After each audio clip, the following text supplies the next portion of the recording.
Hello, StarCraft fans!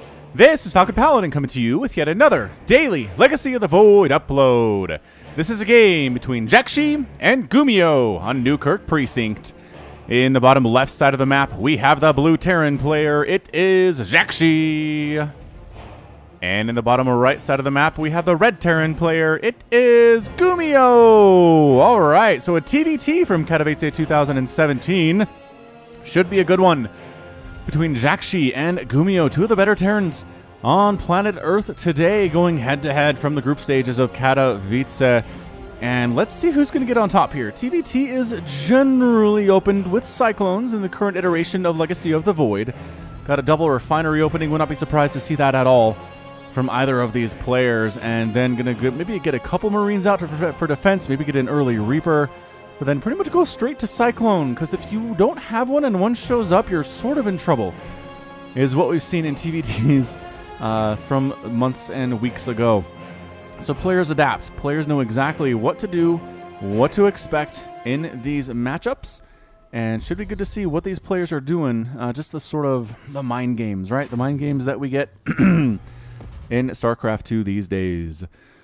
Let's see, let's get my Reaper list ready, just because there are two options, two potential Reaper names today. Both barracks are going to finish here in just a second.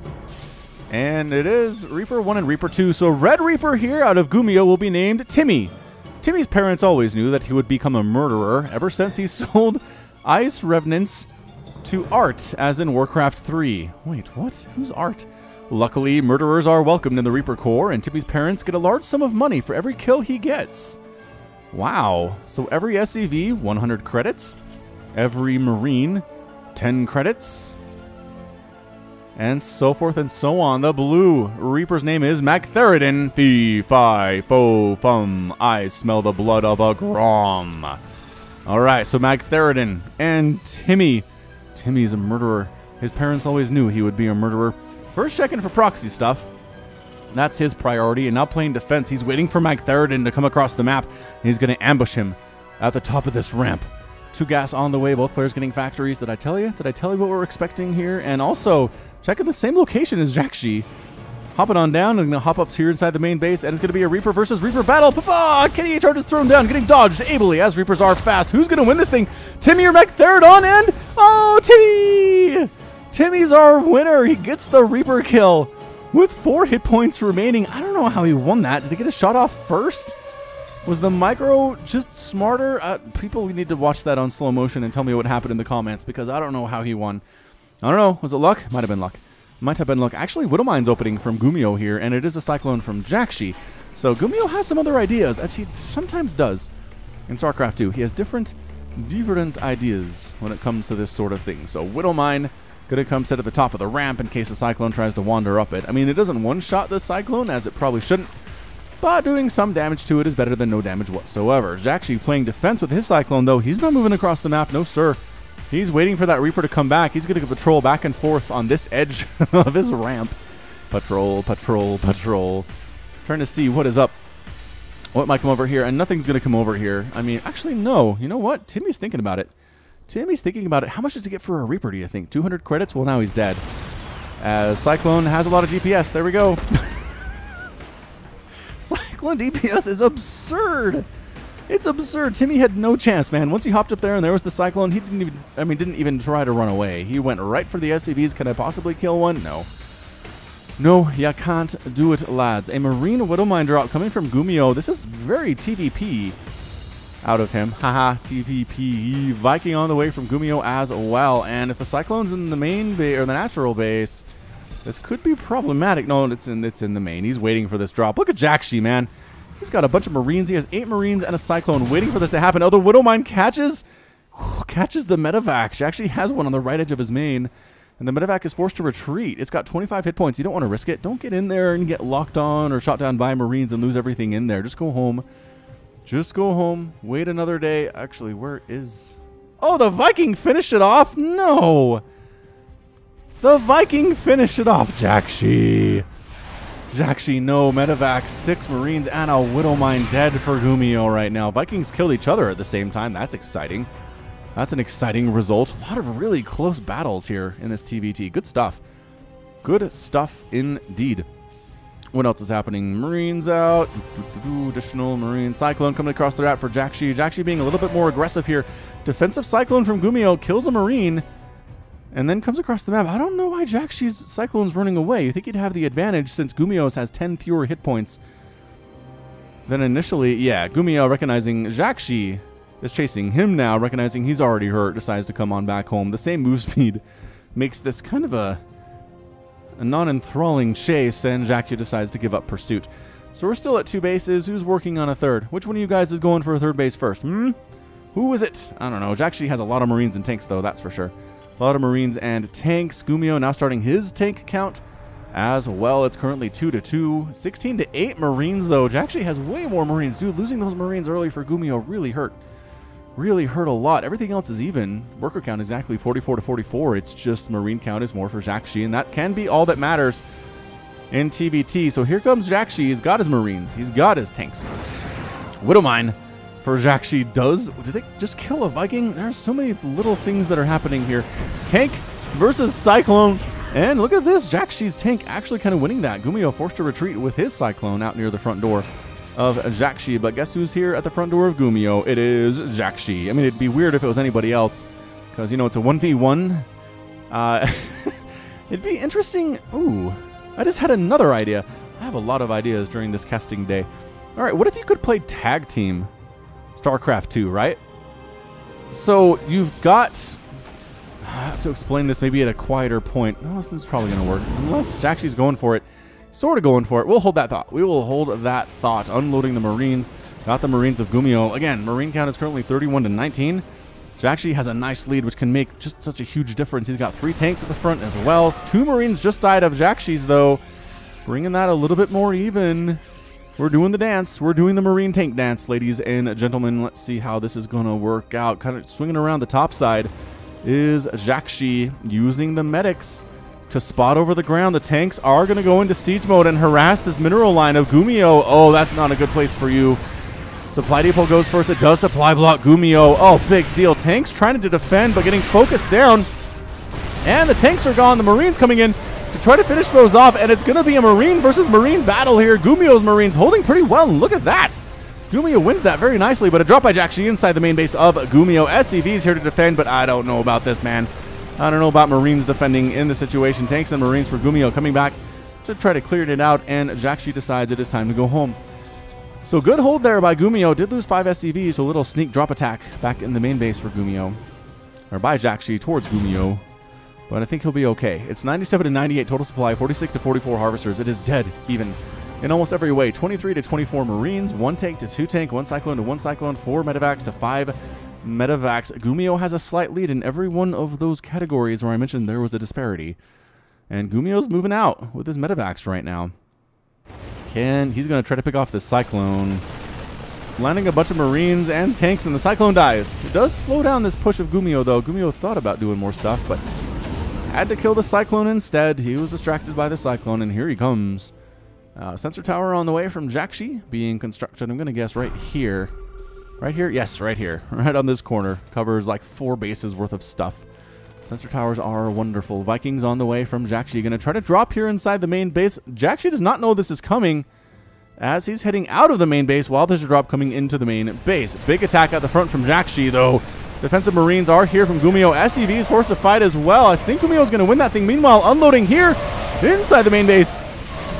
Forced to retreat as all of his tanks died almost immediately. jjakji retreating from his attack on the natural base, and it's going to be following after with his own medevacs. It's going to be Marine versus Marine here on the ground, and jjakji wins that one. Oh, wins that one indeed. GuMiho has just a couple Marines left in his medevac here, and he's going to be forced to retreat. Oh no, Vikings picking him off. GuMiho, no! GuMiho, you're in a lot of trouble here. A lot of trouble here, ladies and gents. All right, so here's my tag team idea. You have a team of 2. They're both playing a game of StarCraft 2. Right? So one player is matched up against the other team's player. So it's 1 versus 1. You can only see 1 versus 1 on the map. But in the background, hidden from everybody's eyes, their teammates are building up an army. in the fog of war. You can't see them. Even if you go there, you can't see them from the perspective of the first two players. But what you could do is if you're losing, say you're GuMiho and you're losing battles, you're down an army, you can tap out, right? All your stuff disappears. Poof, disappears from the map. Your teammate's base shows up with all of their army units and they start to attack your opponent. Same thing can happen with your opponent. They can tag in with their units as well. They can tag back and forth as much as they want. It might be a really interesting game mode to see when people would tag in, when they would tag out. Might have to have like maybe some time restrictions. You can only tag in and tag out once every 5 minutes or something like that. A big old Viking group from GuMiho protecting this southern attack path and then pulling on back home after killing a couple Vikings. So I don't know. I think that'd be fun. It'd be fun, right? So you're losing a battle, big army is right here, and you tag out. Bam, your stuff disappears. Big old army at the top suddenly appears with, with command centers and SCVs if your friend is Terran. Or maybe your teammate is a Zerg, and the thing your Terran opponent is doing against you is not as good against Zerg, and they're building stuff that is better against the Terran, and suddenly they're in a lot of trouble. I don't know. I think there's a lot of potential here. A lot of potential. Meanwhile, giant drop from jjakji going inside the main base of GuMiho. Tanks are dropping. Marines are dropping. +2, +1 done on the Marines of jjakji. +1 done for GuMiho. He's down on the Marine count. He's in a lot of trouble here. Tanks are in siege mode inside his own main base. Marine versus Marine. jjakji pulling back to the safety of his siege tanks. GuMiho trying to do this, but he has a bit of a narrow choke to go through. It's his own fault for his building placement here. The Marines taking giant splash damage to them. So many of them are on fire. The upgrades helping from jjakji, coming from a bit of a concave. Here is GuMiho. Can he clear this thing out? SCV's here to fight as well. No, that's it. GuMiho with the good game. GuMiho is defeated, and jjakji is victorious. This is going to be a sneaky twofer from Falcon Paladin. Haven't had one of these in a while, so we're going to sneaky two for it. Another game of jjakji versus GuMiho coming up in just a second, but let's take a quick look. Resources lost here, 10,000, 11,000 for GuMiho compared to 7 or 8 maybe for jjakji, so it is more cost efficient. At the end of the game here, we're looking at 35 Marines to 2. Again, the upgrade's helping immensely. That +2 attack really stacks up when you have this many Marines attacking that often. Upgrades are just beautiful. Beautiful for all to see. Does tanks have better upgrades? No jjakji tank upgrades, that's for sure. And actually, we can take a look at this. Upgrades, no. So does combat shield, stim, +1/+1. The only upgrade difference was this +2 attack jjakji had and GuMiho didn't. Was that in production? It was. It was a long way off, though, so we couldn't have popped in time to save him anyway. But all right, rough go. Rough go over from GuMiho. Can he get jjakji back in game number 2? We will see in just a second. Welcome back, StarCraft fans, to the sneaky twofer between jjakji and GuMiho. Game number 2 will be on Abyssal Reef, the Ladder Edition. Let's give jjakji a 1 there for winning game number 1. We'll see how he does in game number 2. But let's introduce these players. In the top left side of the map, we have the blue Terran player. It is jjakji. And in the bottom right side of the map, we have the red Terran player. It is GuMiho. All right, so another TVT here for you guys as part of this twofer. I like to do twofers where it's the same players in game number 2, so people skip a game because they're like, I don't care about jjakji or GuMiho. There's not a sneaky game in there that's not advertised where it's like, oh, this one was against Innovation. I love that guy. So they don't feel like they missed out on anything. But surprise, proxy alert from GuMiho. Proxy barracks. Out of GuMiho here, about a half, 3/4 way across the map towards jjakji's base. It's not like right outside, but it's close. It is closer than jjakji would probably prefer, and he's not scouting. jjakji, man, you gotta scout, yo. You got to scout. Another barracks on the way. Is there gas is the question. There is gas, so it looks like we might get a Reaper group name out of this. I'm actually, do I have Reaper group names ready to go? You know what? I had a couple suggestions. I didn't add them to my list yet. And I really don't have a way to go check that out. So, Alright, so we'll come back. We will come back with those later. So Reaper, yes, immediately on the way for GuMiho. We can name the leader of this Reaper group, though, because we have Reaper names that we need to get through. And this Reaper's name is going to be Ragnaros. And his catchphrase is going to be, by fire be purged. All right, Ragnaros, known as the endgame boss for the original StarCraft, or original Warcraft, rather, back in 2005. Part of the Molten Core. I'm not sure how many players actually fought Ragnaros back then because it was a 60-man raid. You had to get attuned. You had to have fire resist gear. It was like so ridiculously hard to even get to the Molten Core, let alone kill Ragnaros or get to Ragnaros and fight him. So defensive Reaper here for jjakji is going to be Samir Duran. Duran, when StarCraft 1 was around, and its story was creative and hard to beat, not when it was easy to plow through, and it was shallow. Rest in peace, StarCraft 1, and my favorite character in all of StarCraft. Yeah, Samir Duran in StarCraft 1 is pretty great, but Reaper group here from GuMiho doing some good stuff. It is always amazing to see Reaper groups in the hands of really talented players. The micro potential is through the roof. Defensive Reaper here in Samir Duran. Not going to spoil anything for you, but Samir Duran does have a really interesting story in Brood War. If you haven't played it, you should, and probably if you haven't played it, you're waiting until remastered Brood War, which I cannot argue with. Either way, these guys are doing fantastic. GuMiho has lost a Reaper so far, picking off more and more units. So many Reapers. Samir Duran's group is not doing as well as a Ragnaros is, which is to be expected, yo. Ragnaros is a pretty powerful dude. He's a card. He's a card in Hearthstone. I mean, he's actually been retired from the game. He was so good for so long. They just got rid of him. All right, Kitty Turd is thrown down. SCV is here to defend as well for jjakji, but it's 14 to 23 Harvesters. GuMiho has a big old worker lead right now. He's bringing his Reapers out to combat drug heal them up. SCVs, Hellions here to defend. I like the choice to get Hellions from jjakji to defend against this sort of thing. Getting a starport as well. KD8 charges hitting, being dodged by GuMiho. GuMiho, his Reaper count is getting higher and higher here. He's got 5. He's got 5 killing SCVs, just standing in and doing this thing. SCVs getting focused down first of all, and actually losing a couple of those Reapers there. GuMiho perhaps trying to focus down a Hellion. Didn't work out too well for him. And suddenly GuMiho is up down to 0 Reapers and a Cyclone. A single Cyclone right now. So, GuMiho is expanding. It is 13 to 26 Harvesters. 13 SCVs have been killed by GuMiho in this game, and his barracks are coming home. So now here's the problem. If you don't win with a proxy Reaper like this, proxy group Reaper, 3-Rax Reaper, then it's hard to come back and win the game overall unless you've done enough damage. And you know what? This might be enough damage, I would say. It might be enough damage to kill that many SCVs, to be up 25, 27 to 15. Get your expansion out way before your opponent is even thinking about it. However, it is a Cloak Banshee follow-up from jjakji, so this could go fairly poorly for GuMiho if he's not ready for a Cloak Banshee, which, you know what? You should be? I don't know, I feel like you should be. Cyclone coming down from jjakji. He's got 2 Hellions as well, trying to get some of that damage done, get back into the game, because you can't lose that many SCVs and just kind of walk away from it like this. So 2 Cyclones versus 2 Hellions and a Cyclone. I think GuMiho's got this thing. I really do. That Hellion's almost dead after staying inside this area of attack for like 3 seconds.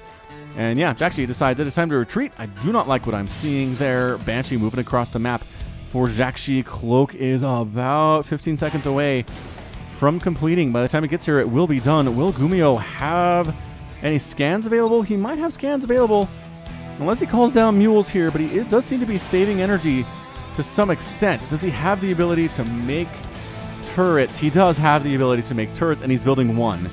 He is building 1 right now. Where is it? Where is it? In his natural base. Okay, that's good. That's a good place for it to be. Where is Banshee? Cloak Banshee flying into GuMiho's main base here, and going to go after these SCVs. Going to try to even the score after losing 13 or 14 of them in the first couple of minutes here. Viking is here. Scan is available. And I think our Banshee is dead. Banshee has 5 SCV kills, but it's not quite enough to even it out there. Cyclone wants to use lock-on ability. Why is he not scanning? There's the scan. Viking getting shots off. Lock-on here as well. Is it enough to kill it? No! Cloak Banshee still alive. Coming back around with 8 kills now. Is there a missile turret under construction? There is a missile turret under construction here in this main mineral line. Banshee needs to clear that out. He's not clearing it out. She's not getting it. Oh, missile turret is done. The scan's available. The Viking does take down the Banshee.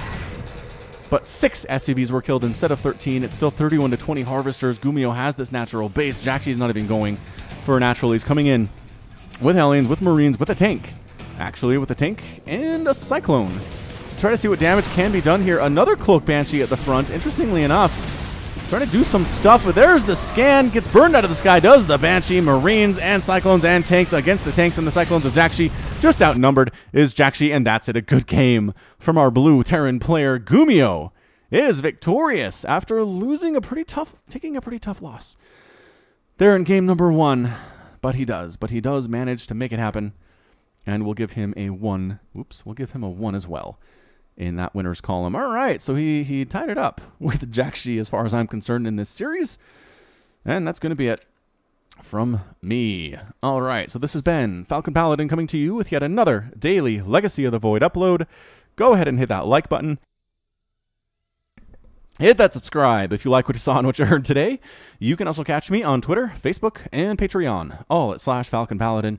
And until next time, as always, thank you so much for watching, and you take care of yourself.